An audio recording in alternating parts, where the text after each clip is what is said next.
Yo.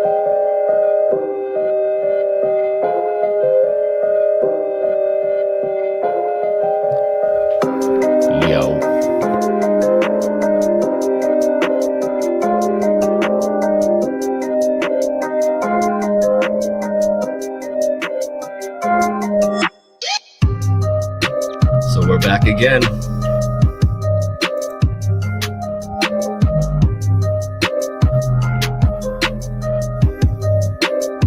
Why, hello. The Friday Night Forum. We are back. Answering your real estate questions live. Why, hello. How's it going? How you doing? We're both kind of hurting right now, but we're doing it. Yeah, I know. I'm feeling the heat right now after that second shot. Man, my arm hurts after the second one too. I'll probably be in your boat tomorrow.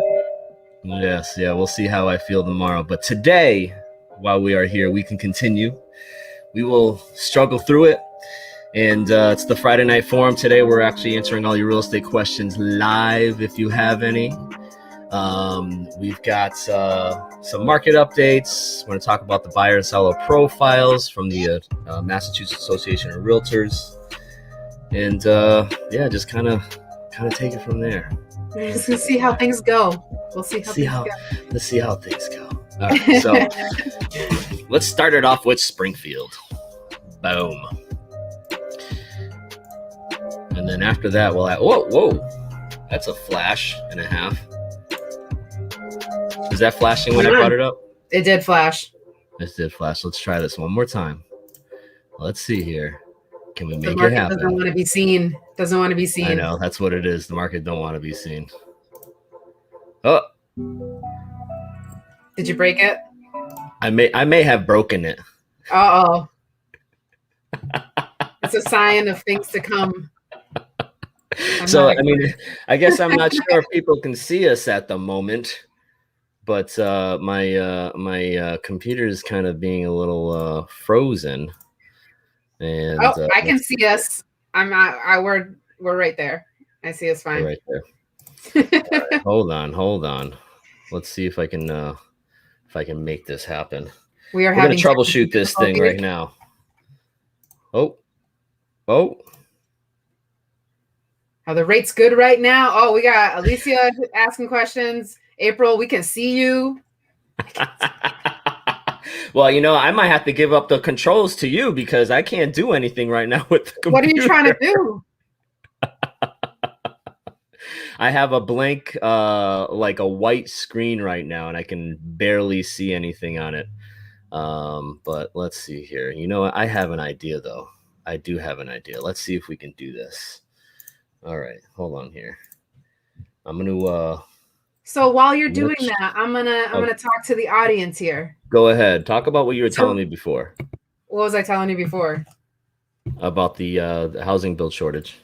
Oh, so yesterday we had a committee meeting for the association, and we were talking about how some analysts came up with some statistics about the housing shortage. And basically, since the crash in 2008, we're about 5 million houses behind our building capability, I guess. And even if we added 500,000 houses to what we're currently building, it would still take us 10 years to catch up to the shortage. So, you know, we all know that there has been a shortage, but when you have those numbers behind it, it's kind of crazy to think about. It definitely is. But you know, I am still having some issues here. Hold on here. I might have to jump out and then pop us back in. All right. Bear with me for a moment here. We'll be right back. We will be right back. Stay tuned. Don't go anywhere.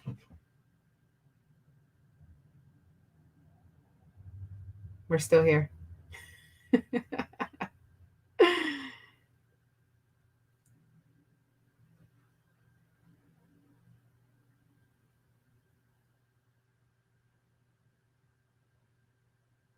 I don't know. It's still running live. Can you guys see me? Can you see me? People can see us at the moment, but it's still running Oh yeah, they can. I guess you can still see me.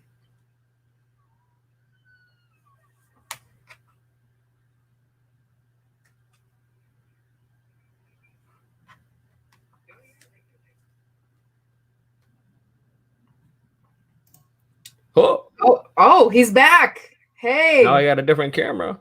Yeah. What's going on right now? All right, let's see. While he's doing that, I'll keep talking because eventually he'll pop up. So Alicia, to answer. Oh, thanks. Good thing I didn't do anything weird like pick my nose. So Alicia, the rates are still good right now. I think from last the last that I heard, they are creeping up a little bit, but they're still holding steady. Still a great time to buy if you can find a house. Let's see. What does that mean for the seller? I think you're talking about the housing shortage, what that means for the sellers. They're still going to be getting top dollar, still going to be getting people. Yeah, I'm back. Hi. I'm answering some questions here. All right. So what does that mean for the seller? I was assuming she was talking about the housing shortage. Yeah. So basically it means that the sellers can demand more for their houses. You're getting more than what you were in years past. And you actually have to do less overall when it comes to negotiations on repairs.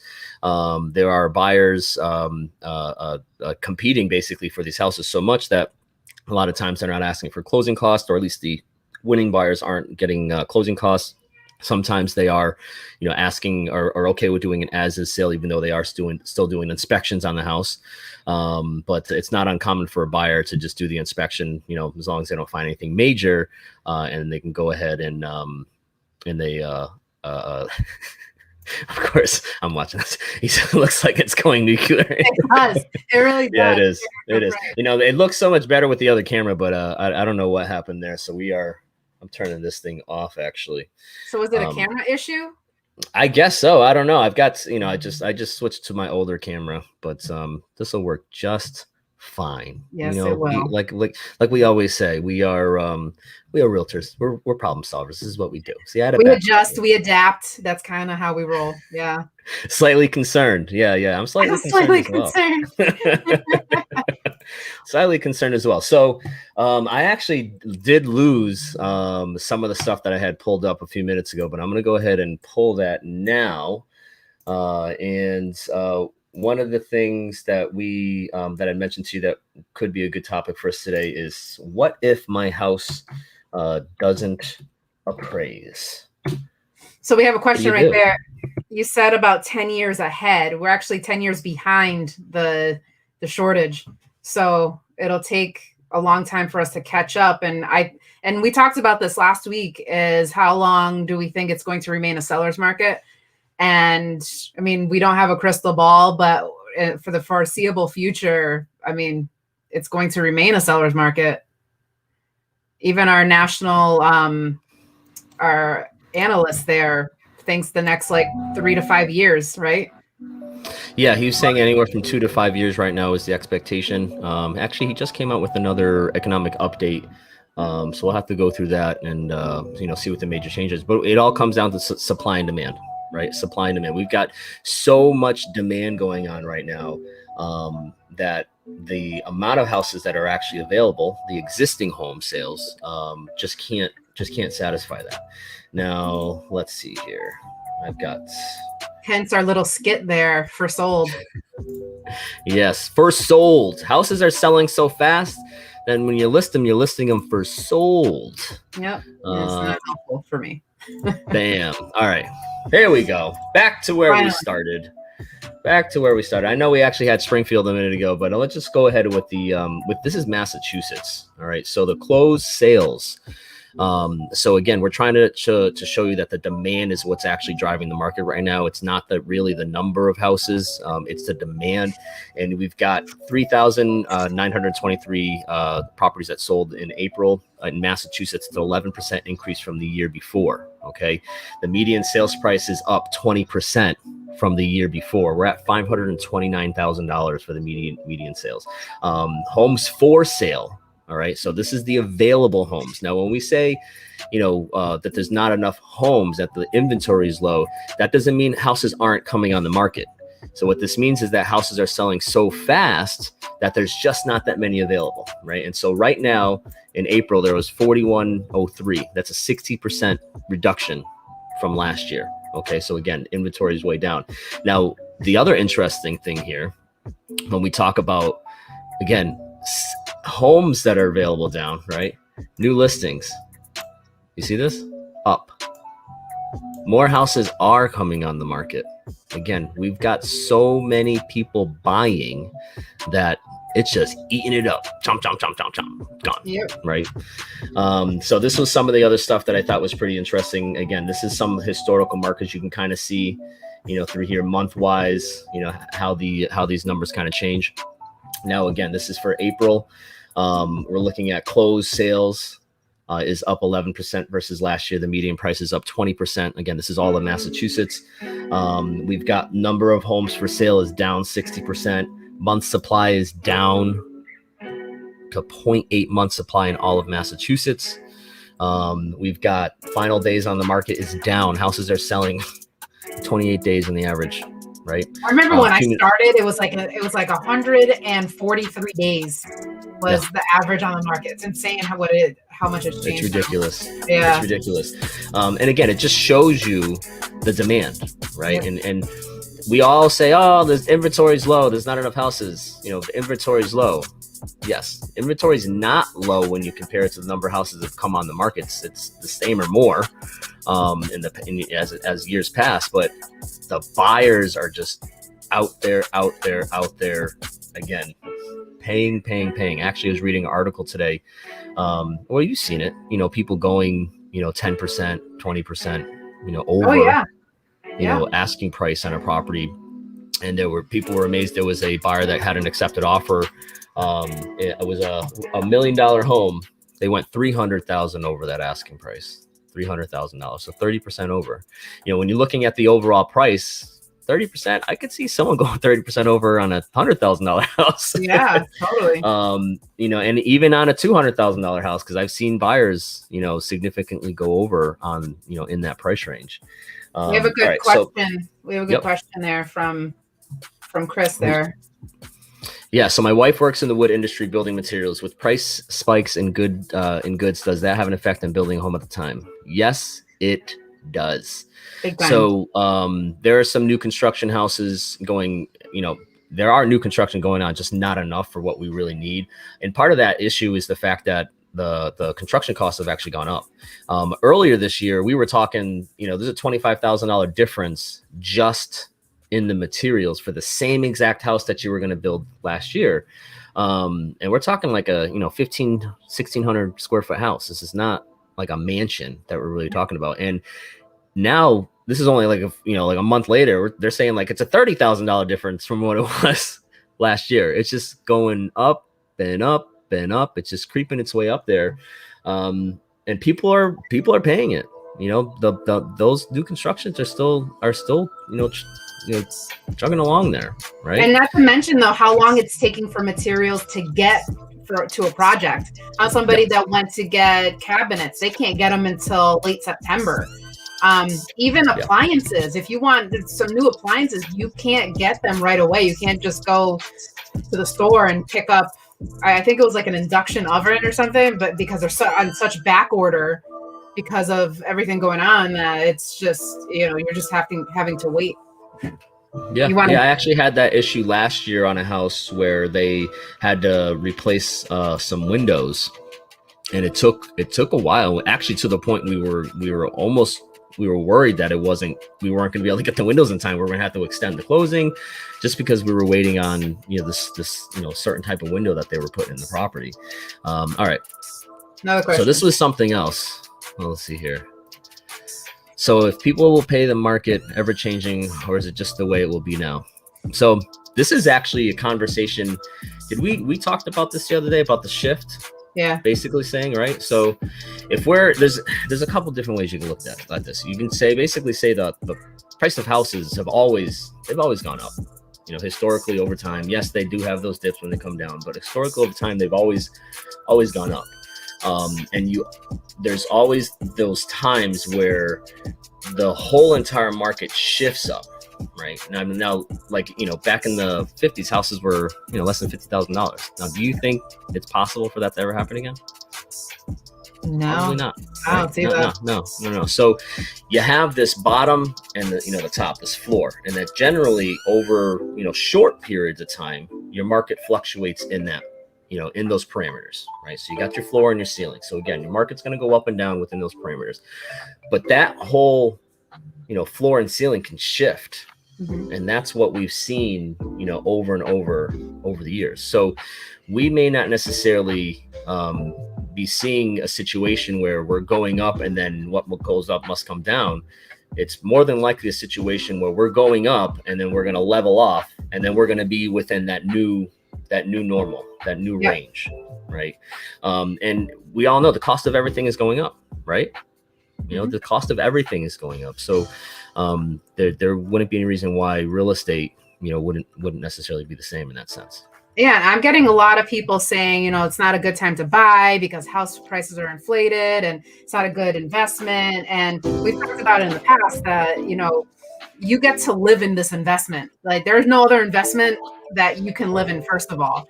And then real estate, no matter how you look at it, is always a good investment, no matter when you get into it.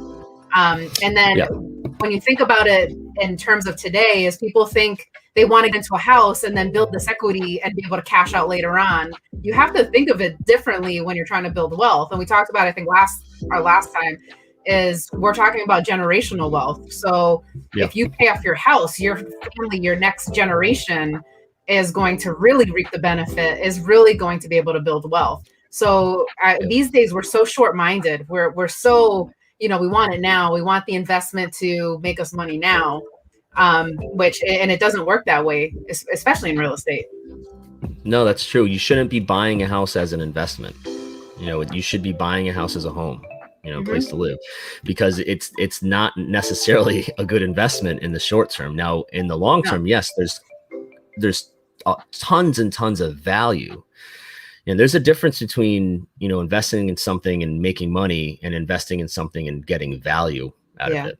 Right. And that's really what it is. So it's, you have the place to live. You have a right to do whatever you want in that place. Right. You have, right to, make your rules in your home, as opposed to renting. And it could potentially be used as a tool long term in order to build wealth for your family. I mean, real estate is still the number one way that families build wealth over time. Right. They don't say, it's the number one way to invest right away. No, it's over time. Right. Again, you pay that mortgage over time. And like you said, that wealth typically gets passed down. And that's how families build empires. Think about that wealth. I'll go commercial, like McDonald's, like they don't really make much money on the food and stuff. They're real estate. That's where their big bucks are in real estate. So if you think once you pay off those mortgage, right? They're the biggest real estate entity in the world, if you think about it. Yeah, there's tons of value in a house besides, again, what you're paying for and what you end up selling it for. All right. So let's pop over let's see if I can do this. Maybe hopefully I'm not messing us up again. I guess maybe I am. Hold on here. It's got to be my computer today. It's just not liking me. Here we go. So I always like looking at this. This is the buyer and seller profile. So, buyers and sellers out there, this is kind of like one of those things where you can look to see who your competition is. Who else is out there buying? Am I in these groups? But this is really important for real estate agents to understand this, to actually look at this, because this can help you determine, how you're going to target your audience, how you're going to target your buyers, where your buyers should be coming from, where your sellers should be coming from. What is it that they're thinking? So this comes out every year, and it's basically a survey of the year, the past year. And so let's see here. Now, we talked about this a couple weeks ago, right? Yep. So what is the largest segment of buyers out there right now? It's Millennials. millennials. Just older millennials is 25% of the market right now, right? And if you add that to what we got 38% of the market is millennials. We are older millennials. We're, I think, 38 years old. So we are here between older millennials are born between 1980 and 1989. Yeah. And then younger millennials between 90 and 98. All right. So again, this is a huge portion of buyers. And when you think about it, 25% is the older millennials. The younger millennials are just now coming along. Yeah. And there's a huge market or a huge amount of buyers that are going to be coming from that segment. And this is just, again, based on age here. There's a couple of other reports that we've seen that, they start targeting in terms of, the demographics of the buyers. I think I've seen one report that are estimating up to 70% of first-time home buyers in the next 10 years will be Latin or Latino. Now, let's see here. Yes, right here, 38% is what we said millennials are buying right now. Let's see here. This was household income. All right. So millennials are actually making a decent amount of money when you look at this chart. Over 100,000, 18% of millennials between 30 and 39 are making over $100,000. And there's 10% over 125. They're actually making a decent amount of money compared to, everybody, right? Adult composition. This is married couples, single, unmarried couples. Married couples does take up the largest segment of buyers in all these age ranges, but we've got unmarried couples, which would be the third, and actually I believe, yes, single women are the next biggest segment next to married couples. This is actually interesting because this has consistently been the case over the years. And one joke that I've seen people say is that basically single guys are afraid of commitment, and that's why they have much less sales. Yeah, it is a big commitment when you're buying a house. Yeah. No, it's so true, because I work with technically a lot of single women. They have their boyfriends and all that, but they're technically single, and they're the ones purchasing the house. They're the ones putting up the money. They're the ones doing it. And hey, do your thing. Do it. Yeah, keep doing your thing. Keep doing your thing and call me, because I work with a lot of. That's my niche. All right, so this is households with kids. So the majority of the households that have children under the age of 18 are older.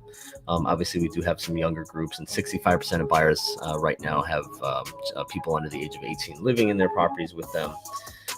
Now, this was multi-generational homes. This is something we talked about before a number of times. So because there is such a housing shortage, and because prices have been going up, we do see a lot of people buy a multi-generational home, a property where, a grandparent and a parent and even grandkids, or again, multiple generations are living in the house, whether it's a single family that can be split up with an in-law, or even just a two-family property where they're sharing, or again, splitting, the units or whatever.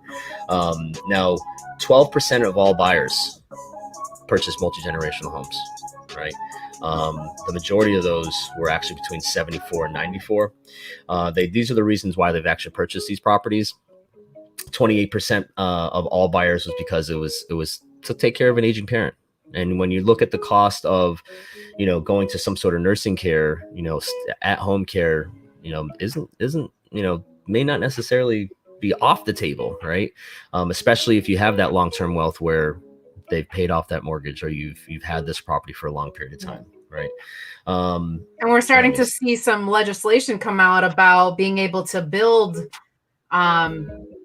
in-law units on properties and stuff, because some towns restrict that from happening, and for good reason. They don't want you building multi-family properties where they're supposed to be single. But when you're talking about multi-generational and just adding a little in-law suite or something, that some towns are against it, and we're really trying to push to let that happen. So accessory dwelling units. That's it. Accessory. I was trying to think of what we were calling it. Yeah. Accessory I'm like trying to come up with it in my head. Yeah. So that's the with the housing choice bill, right? Yeah. Is that what it was, right? So that was passed, and that allows towns to adopt a 50% plus one vote in order to allow for accessory dwellings, right? Now, you can also get this passed in your town where they will allow for zoning changes to happen by that same 50% plus one. Currently, it's 2/3 in most places, and that's because it was 2/3 throughout the state. And then since this law has been passed, it allows each individual municipality to adopt the new rules. So you might start to see more places utilize something like that, or utilize that bill in order to increase housing in the area. Now, what type of housing? You never know, right? I've heard some talks of some places wanted to use it maybe to do assisted living or changing zoning so that you could have some sort of housing available to elderly people in the community. Obviously, it should be used for first-time home buyers or even just low-income buyers. That way, they can get into properties more affordable. We've talked about this before in terms of the technology. I mean, in the next couple of years, I mean, I'm hoping that we start seeing printed houses just start popping up. I mean, if something like that really does happen, I mean, that could really, really change things and actually provide housing for a lot of people. That'd be cool. Just like show up one day and there's like an empty lot, and then they set up these printers and it's like printing them out. That's pretty sick. That'd be awesome. I wonder what it would sound like, though. Sure. All right, so let me see what we got here. All right, so this was the race of buyers. So Hispanic all buyers were 7%. Right, and again, they're saying that this is gonna change. Home buyer education. So we do have educated buyers out there purchasing properties, as you can see here. All buyers have, again, 1% of them have less than high school. Out of all buyers, at least 90% have a high school diploma, 12% associate's degree, 31% with a bachelor's degree, 8% with some sort of degree, 23% with a master's degree, MBA or law degree, and 7% of buyers are actually doctors. Yes. So educated, we got people, with income, they're able to afford this stuff. And that's why we've got so much competition going on right there. Right. And when we talked about, remember we talked about the housing affordability index, if you consider what the median income is right now compared to the median home value and what the interest rates are, houses are actually very affordable right now overall. Now, to the individual, that may not be the case if your income has remained the same, for a number of years. As everything else goes up, if your income's not going up, then obviously it's going to be unaffordable to you. But as a whole, again, incomes have been going up along with the prices, and those interest rates are really the big thing that makes a big difference. Absolutely does. For your purchasing power these days, especially you need it with all the competition. So the low interest rates definitely have helped people. I mean, like 2 years ago with the interest rates, somebody qualified for a $200,000 house. Then now they're like at $250 qualifying. So it's like, it's a huge. Yeah, but now the houses are $300. Yeah, I'm not winning. We're not winning either way, but it makes you feel good that your purchase power went up a little bit. No, it does. It does. All right. So I had another, I'm going to see if I can recover some of this other stuff I had in here. MLS pin. So that's awesome. In-law are great for that adult student. Yeah, in-laws are great for that adult and student. Yeah. So we should mention that if your town that you live in has not adopted this new law regulation, you have to get involved, go to your town meetings and say, hey, can we adopt this? Can we look into it? Something. That's how we get things done. Yeah, if this is something that's important to you, then yeah, you should bring it up. The association is going to kind of do some work to help municipalities kind of adopt this or give them information on it so they can decide whether or not they want to adopt it. So we're going to be, encouraging a lot of people to do that, because everywhere's, we've all got a housing shortage going on. And Margarita here has a good point, which is the other side of after you buy a home. A zone could be the reason you buy an in-law apartment after the in-law dies, become rentals, and people can come and go. Yeah, with the in-law apartment or the accessory dwelling unit, so that would be dependent upon what the actual use is. So typically it has to be a related person. It can't be used as a multifamily. But I certainly understand the concern about how does that get tracked, right? And then it really then comes to go down the line, well, what is really a related person? And what if you have a unique setup for your family? And what happens when you sell the house? When you sell it, what happens when you sell that house? And do you have to make sure the people that are going to live in it are related? I mean, that just seems like it cause a whole lot of confusion. No, I mean, I think what it is it's there's a use out there that's there's a legal use, and then it's up to the new owner to use it properly, right? And if it's not used properly and someone sees that, then there you go. Now, the whole thing with the other part of the zoning change is that 50% plus one, you still are going with the majority of the area, right? And so the part of the issue that the reason that has coming along, because there are some areas that are getting like 60% of the people are saying we want this done. So again, the good majority of the people, and then because there's a small group saying, yeah, we don't want this to happen, then it does prevent development as a whole, right? But there are smart ways of doing it. There are certain things that people get concerned. Yeah, you don't want overdevelopment, but that doesn't mean you should have no development, right? And so these communities should be having those conversations about, well, if we were to go down this road and we need to increase housing or increase housing opportunities for different people, what are the ways we can do that? Is that something that we should start looking at? Larger plots, or should we just start maybe reforming some of the things that we already have? One of those things, what we had talked about before, was commercial to residential conversions.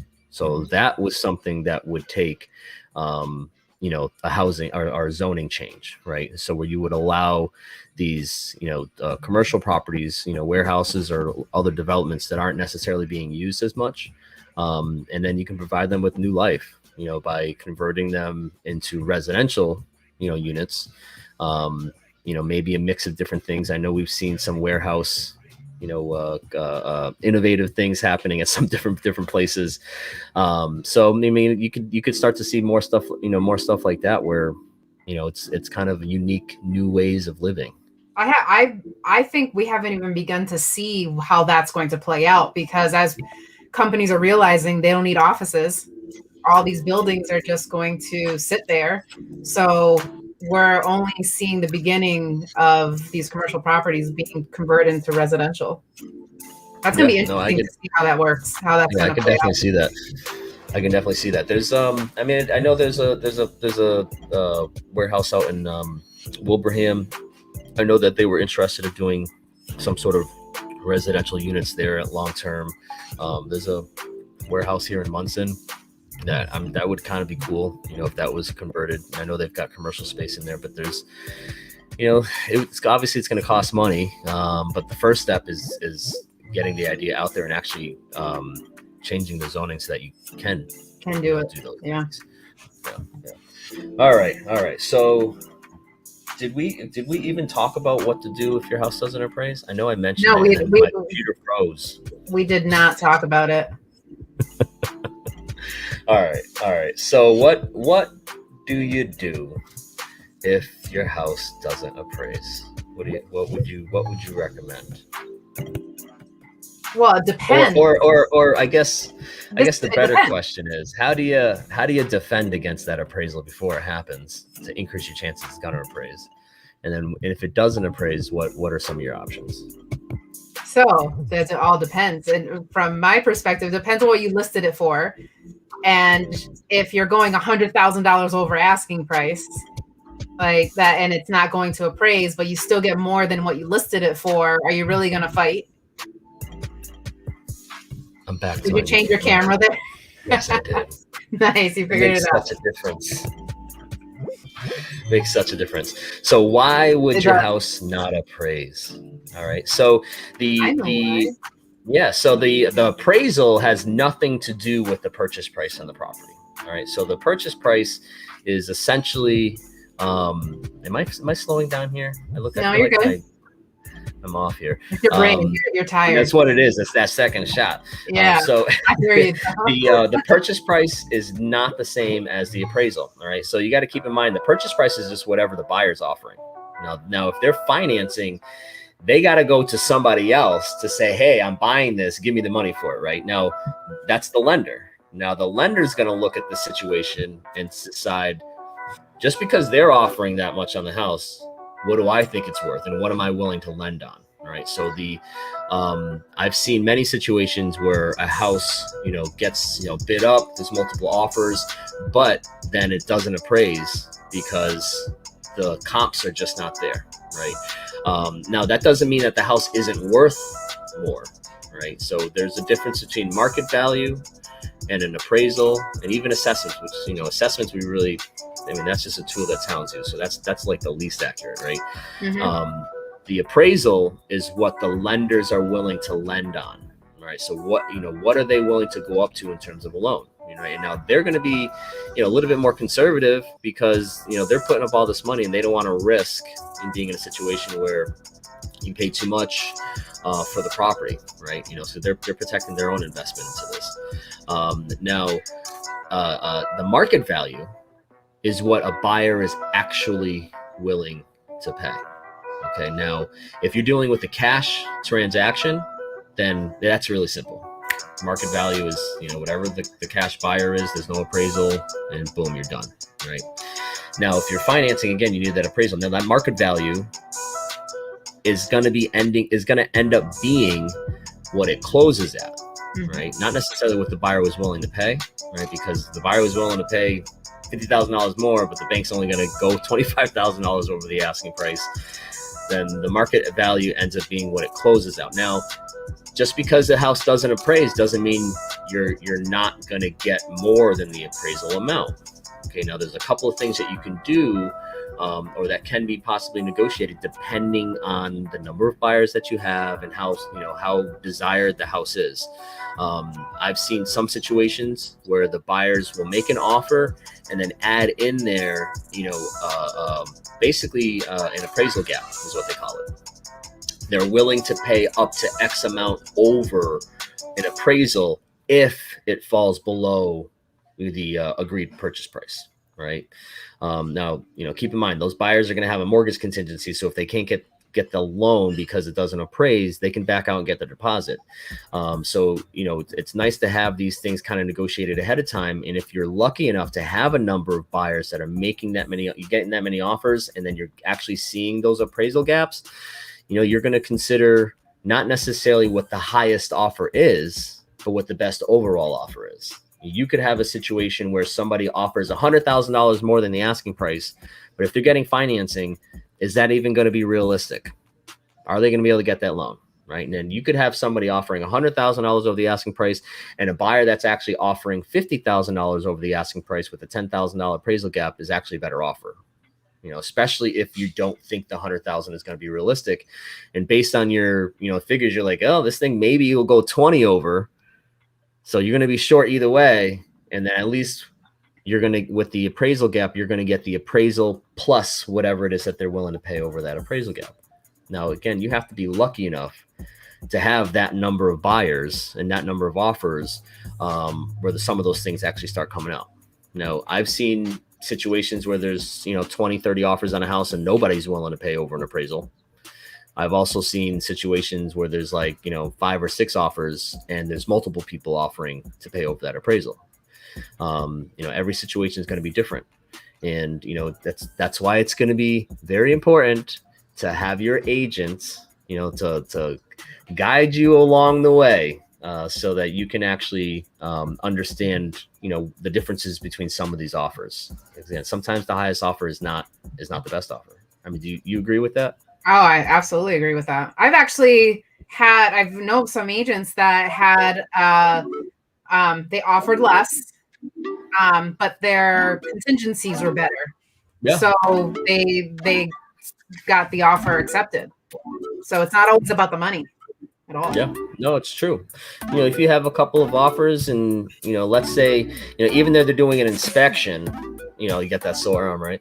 Even though they're doing the inspection, they're putting in there all, we're okay with, just having the option to cancel, and if they're not satisfied with the inspections, and then they're basically saying up front that they don't want to, that they don't want to ask for any repairs, and they're willing to take it as is, as long as there are no major stuff going on there. All right. So how can I get a home appraised? If I'm buying a house without a bank, would an appraisal tell me more or less what I should pay? I mean, you can pay for a house to be appraised. Yeah, you can definitely pay for a house to be appraised if you're purchasing cash. Now I can tell you, it always seems to be that I've seen appraisals come in wide ranges on the same house. So I've seen 2 appraisals come in $30,000 difference. It's the same house. And so the thing to understand is that appraisals are also, partly opinion. So if you're not getting a loan and you are paying cash, you could get an appraisal to help you determine, how much the house is worth. Now, you're typically going to do that after you get an accepted offer. Because otherwise, if you're going to go see the house, you're not going to have time to then send an appraiser. And what this, you got to get permission from the seller to send the appraiser.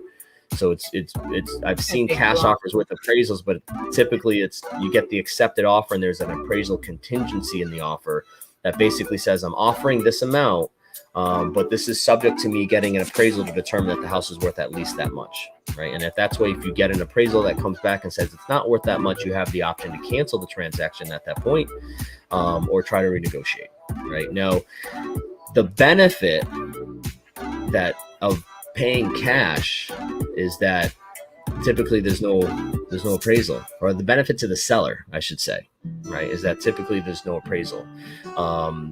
Now, certainly having an appraisal and no other conditions is much stronger than somebody getting a loan. But if the seller, if you're paying cash with an appraisal contingency, you're kind of on the same level with that buyer that's offering, more than you, because you're both going to end up on that appraisal, or you're both looking to end up in the appraisal. That's what the seller's going to look at. Now, I've seen cash buyers get accepted that were less because there was no appraisal contingency. There's no financing. It's just an inspection, and you can close in 2 weeks, right? But that's all going to be dependent upon the actual situation, because I've also seen in this market where we've gotten accepted offers, under the asking price, gotten sellers to do repairs, FHA buyers. This is all dependent upon each individual situation. If you have less competition on that property, that's more opportunity for you as the buyer to negotiate these things. But if there's a ton of other buyers competing with you on this property, you're going to have to decide, what are you willing to compromise on? And if that house is worth what you're offering for it. Now, you can still do a CMA, right? So that doesn't mean you're going to go in there blind, because your agent, if they're good, they're going to be able to do a CMA for you on the property to at least give you a range as to, where this property should fall into. Now, the other important part of making an offer is seeing other houses, right? So if you go and you're making an offer on the first house that you've ever seen, yeah, that's going to be a little bit difficult. But if you've seen, 5, 6, 10 other houses, right, and you're seeing what those houses are going for, that gives you a good idea of what you get for your money. And then after that, it doesn't matter what everybody else is paying. All it comes down to now, what do you think it's worth? And just like we said before, if you're not looking at this as an investment, you're looking at this as a home, there's value there. And then you got to determine what the value is to you and, what's that worth. And that's so true, though. It's really tough. I'm working with a new buyer, and they saw a house. It was beautiful. I've seen so many houses that I know when I see a good house, but it was the first house that they saw, and they didn't, even though they thought it was amazing, it was great, it was their first house. And now they saw a couple of houses after, And it's like, they're like, man, that first house, like, so until should have jumped on that first one. No, but you have to learn that, because had they put an offer in on that first house, they would always wonder if there was something else better out there. So you kind of have to, but at the same time, I have sold the first house I've showed. So it's really, depends on the person. I had that happen last year in this crazy market. We had somebody the couple called me that we haven't even been thinking about buying a house, but we saw this thing come on today. We were like, oh, really? We were out there by the next day, making an offer. Boom. That was it. Some people just know what they want. Like when I go shopping for clothes, I walk right up to something. I want it. I'm done. Like I can't go shop. I'm not a shopper, like going and checking things out, pricing things out. I look at something, I want it, I get it. It's like, it's so simple. Some people are like that. Pricing it out. Yeah, I'm a Amazon lurker. Like I'll checking it out on Amazon like a million different times.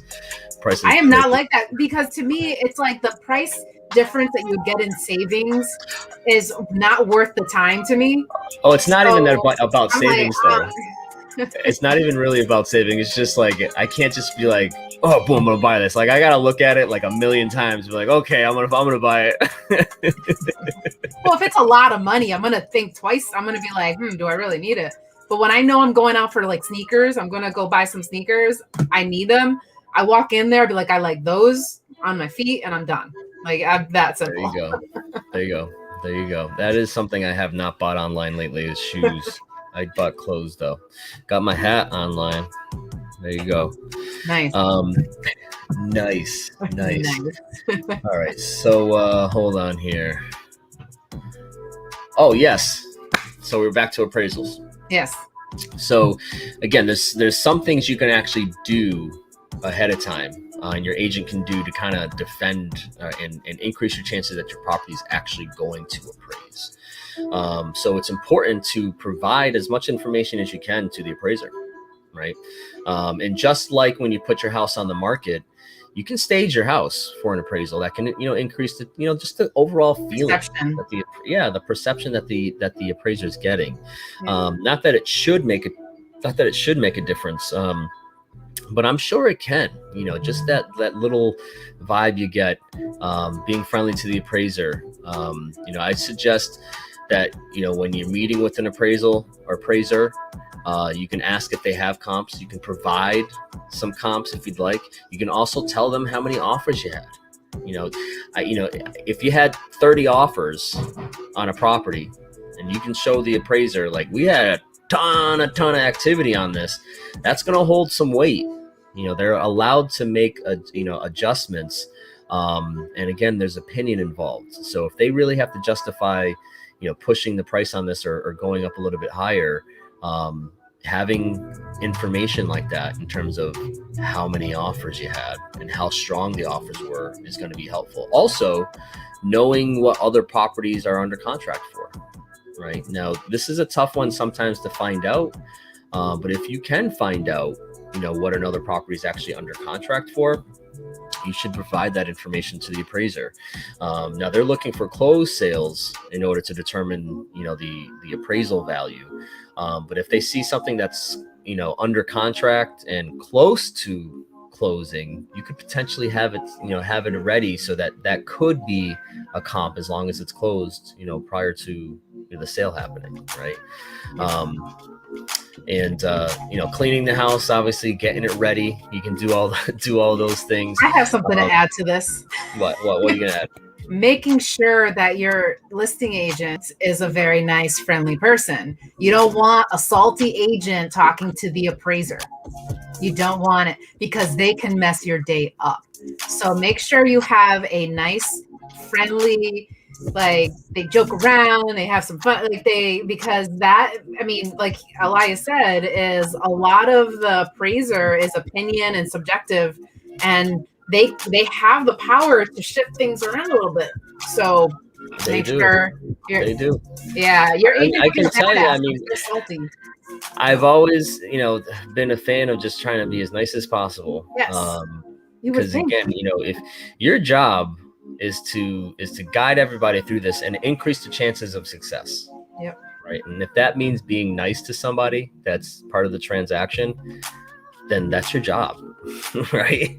Buttering people up is part of the business. It's not even about being nice. So one of the things when I first started was if an appraiser came low, you don't want to attack the appraiser and be like, well, my comps came like this and that and that. You want to present it, even you have to present it in a way that you're not offending them.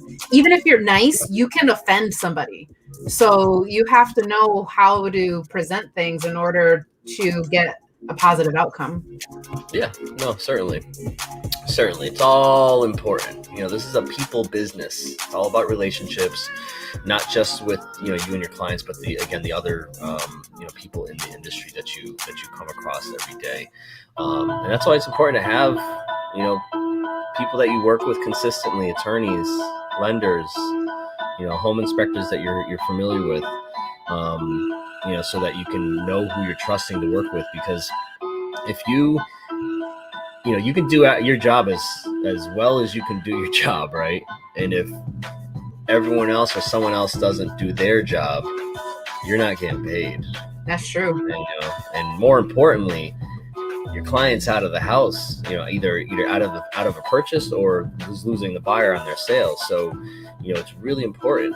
A lot of times I think we forget how huge this is in people's lives, right? When you're buying and selling a property, especially since a lot of your time is spent in like the relationship stage and not necessarily at the house, the thing that you're actually selling, right? Yep. Especially these days, 15-minute appointment is not uncommon because there's so many people trying to get into the property.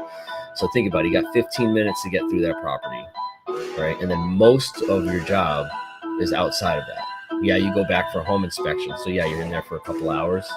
And then again, most of the job is not at that property. It's all through. Actually, I had a buyer not too long ago was like, when is the next time I'm going to see you? We had the inspection, we had everything. I was like, yeah, you're really not going to see me till the end. I'm going to keep obviously in contact and calls and emails and stuff. But when it comes to actually seeing me, you're not going to see me till closing. There's really, we're not going to be at the house anymore. Before we did digital signatures and all that stuff, I used to see clients all the time. Because you'd meet to sign stuff. Anytime there was a request or an extension or, they needed to get something submitted, I would meet with them. A lot of times I would go to them, drive-by service, wherever I'd come to them, bring everything they needed, and I would bring it back to the office to get it scanned, uploaded, whatever the case may be.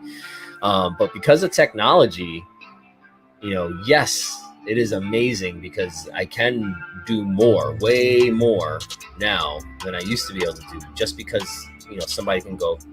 It's amazing to realize like how long you've actually been doing this, and we're the same age. And because I have never I've always been able to do digital signatures. I mean, there was a time. Did you have to use maps at some time, like an actual map?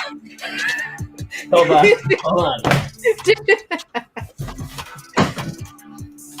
Yeah. Yes. So I was at my house the other day, not my house, our 2-family, and grabbed some stuff out of the garage, including these maps. So this is what I used to do for scheduling appointments. You basically had to know where the heck everything was. I quit like after 2 weeks. I'll be like, I'm done. I used to be like, yo, M22. I gotta go to M22. Driving. Oh my God. That's so funny. We're talking about that and you just found them. That's so funny. Yeah, I found these a couple weeks ago. That's so funny because I was saying I need to bring these up. April says she remembers helping you map it out. Yeah, and I would map out the sections. So what I would do is I would put directions, write out the directions, and then in the directions I would write the box that the street was in. So it would be like, D8 to E8, and then looking onto it. I hated going to Connecticut because I wasn't as familiar down in Connecticut, and I had a map for down there, and it was just like. The other day I was showing houses and my phone was on my dash and it got too hot and it turned off. I was That's like actually in something. panic mode. I was in panic mode and I'm like trying to drive slow, like trying to get my phone working again. I ended up taking the long way there, and I'm thinking like, man, I should really get a map. No, that's something. I mean, you can get. They have like my dad has a separate Garmin, like a GPS. Separate GPS. I thought of that. It's just a dedicated, and I used to have one like that, but you got to update them and all that stuff. And the phone is just so much more convenient. But yes, I've had the hot phone issue before, driving in the middle of showing houses, and you're like, oh, yes, where am I? Good thing I remember where we're going. I had the general idea of where I was going. I just, from where I was, I didn't know how to get there. So I had to take I knew how to take a long way there. I didn't know how to take the short way that it was taking me. But I was like in panic mode, like, oh my God. Not the first time that's happened to me, but crazy. Yeah. No, I got a magnet back at some point, and I would just put my AC on and put the phone right on the AC blower so that it would keep it cool. Oh, that's a good idea. That's the way to do it. That's the way to do it.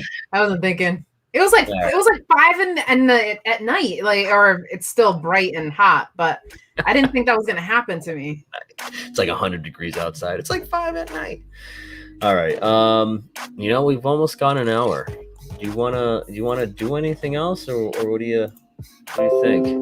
We went over a few questions. I think we answered some things. Did we go over everything? Yeah, I think we've got. We talked about appraisals. We did a quick buyer seller profile. I know. I feel like I'm gonna start mumbling here. I know, man. Yeah, we both got our second COVID shots, and both are hurting at different levels. Pretty much. I think what I'm gonna do tonight over there. Enjoy a nice tall glass of seltzer with ice in it, non-alcoholic, of course, and go lay on the couch with the fan on. I think that's what's happening. All right. We're gonna keep this a short one. How about that? We went about an hour. I know the last couple times we went like an hour and a half, but we won't overwork ourselves this week. You will see a notice probably when we get together again. Maybe 2 weeks, who knows? But you're starting to mumble, guys. You're starting to mumble. Yeah, definitely. I'm tired. We'll take off. If anyone wants to buy or sell a house, you know how to get a hold of us. Yep.